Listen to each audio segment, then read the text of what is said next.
Da jeg sang Siegfried første gang i 94, havde jeg vidst, at jeg skulle synge partiet i sådan cirka 1,5 år.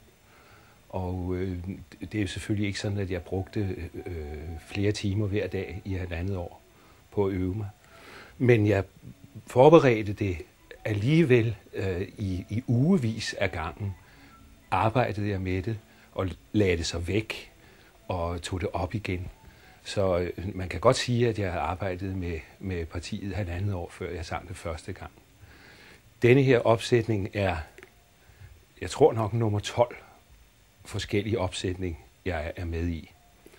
Og det er klart, at forberedelsesarbejdet er af en anden karakter. Der er det mere vedligeholdelsesarbejde, man kan sige, at jeg vedligeholder min hukommelse. Jeg læser det igennem og finpudser nogle ting. Der sniger sig altid i løbet af en forestillingsserie nogle sjove fejl ind, som man opdager, når man så ser på noden igen bagefter. Så opdager man, at man er kommet til at synge noget forkert. Det skal man have udryddet. Og så prøver jeg at holde mig i form, sådan at jeg ikke bliver alt for forpustet af at slå drager ihjel og dværge ihjel og forsere brændende bjerge og den slags ting. Så det er vel egentlig det. Jeg prøver at holde mig i form. Jeg prøver at synge klogt, sådan at forstå, at disponere et parti som Siegfried har aldrig været noget, jeg synes overhovedet var muligt. Derimod er det muligt at prøve at undgå at lave alt for mange tekniske fejl.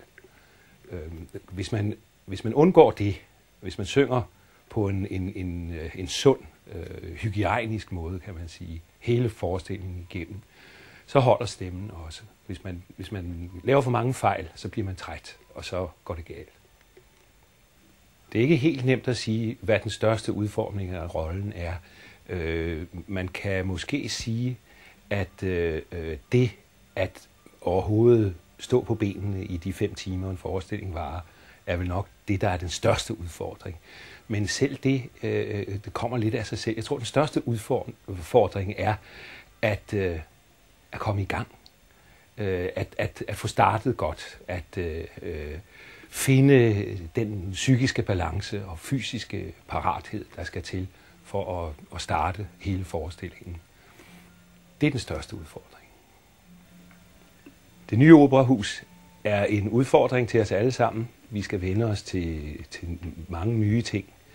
Alene sådan noget som afstandene gør, at man skal tænke sig om, når der bliver kaldt til scenen. Så skal man lige huske, at det tager 5 minutter længere tid at komme ned fra kantinen til scenen, end det plejer at gøre. Akustikken skal vi også vende os til. Vi arbejder meget på det. Alle afdelinger arbejder meget på det. Ikke mindst scenograferne, som efterhånden opdager, at der er ting, som er mindre fordelagtige, og ting, som virkelig hjælper sangerne på scenen. I det her tilfælde, Siegfried, der er scenografien rettet meget ind efter, hvad der hjælper sangerne på scenen. Efterhånden, der er sket justeringer undervejs også, for at tilgodese vores behov, hvad det angår.